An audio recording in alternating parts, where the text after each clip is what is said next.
Google, Facebook, Apple, Microsoft are all moving ahead at a great speed in improving this artificial intelligence software. So it's very exciting. Software is going to solve that, where it'll look at all the new information and present to you, knowing about your interests, what would be most valuable. So making us more efficient. We're focusing on what we've talked about on autonomous systems. And we sort of see it as the mother of all AI projects. So autonomy is something that's incredibly exciting for us. We'll see where it takes us.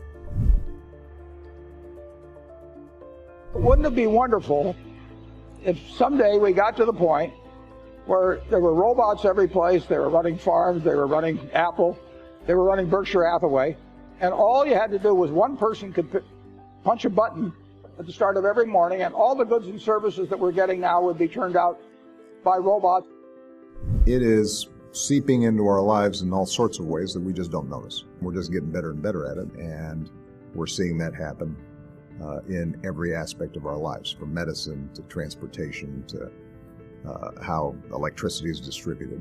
And it promises to create a vastly more productive and efficient economy.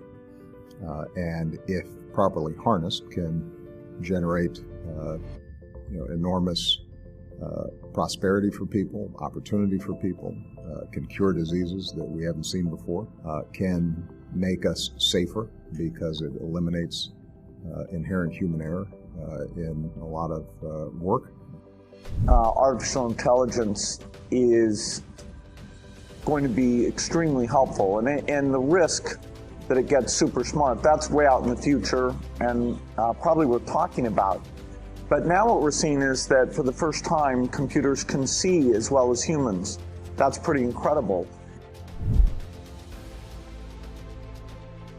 NHTSA did a study on Tesla's Autopilot version 1, which is relatively primitive, and found that it was a 45% reduction in highway accidents.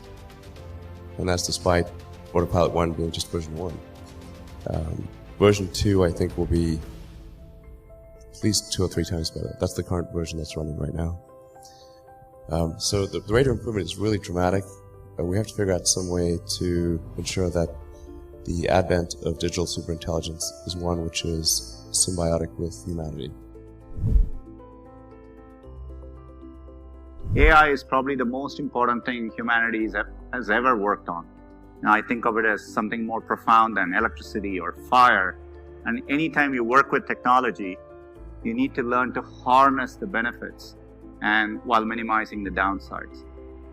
Stepping back, when you think about a lot of problems in the world today, it's because we typically have a constraint on resources. AI, for the first time, I think over time, offers a different construct. Things which are constrained and look like a zero-sum game today may not be so in the future. Take education, for example. It's really difficult to educate people in a cost-effective way. AI may fundamentally change that equation.